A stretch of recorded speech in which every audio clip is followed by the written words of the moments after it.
খেতে মাছ মারছে কিছু ছেলে পেলে। আমরা এখন আপনাদেরকে সেখানে নিয়ে যাব, দেখি কেমন মাছ ওখানে হয়েছে। এই যে ডোবাটা আপনারা দেখতে পাচ্ছেন, এই ডোবায় মোটামুটি দেশি মাছ ভালো পাওয়া গেছে। আমি আপনাদেরকে সেই মাছগুলো দেখাবো। এই ভাইরা কখন থেকে মাছ ধরতেছেন ভাই এগুলা? 1 ঘন্টা থেকে। মোটামুটি ভালো মাছ পাওয়া গেছে নাকি? এই মাছটা দেখান। হ্যাঁ একটু দেখান, তারপর ওখানে দেখাবো। এখানে অল্প মাছ আছে এবং বেশি মাছ আমরা আপনাদেরকে দেখাচ্ছি, আসেন।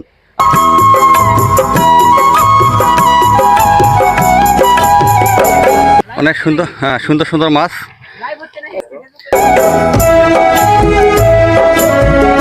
অনেক সুন্দর সুন্দর দেশি মাছ আপনারা দেখতে পাচ্ছেন। ভাই এনারা অনেক পরিশ্রম করে এই মাছগুলো ধরছেন। এর পাশে আরো বড় মাছ আছে। ও এর পাশে আরো অনেক বড় মাছ আছে। মাছগুলো পুকুর থেকে বের হয়ে আসছে, অতিরিক্ত বৃষ্টি বর্ষার কারণে মাছগুলো বের হয়ে আসছে পুকুর থেকে। ও পানির ভেতর মাছ, এখানে ডোবা আছে, ডোবাতে আরো বেশি মাছ পাওয়ার আশঙ্কা করছেন ওনারা। পুকুর থেকে মূলত মাছটা উঠে চলে আসছে। মাছ মোটামুটি দেখা যাচ্ছে।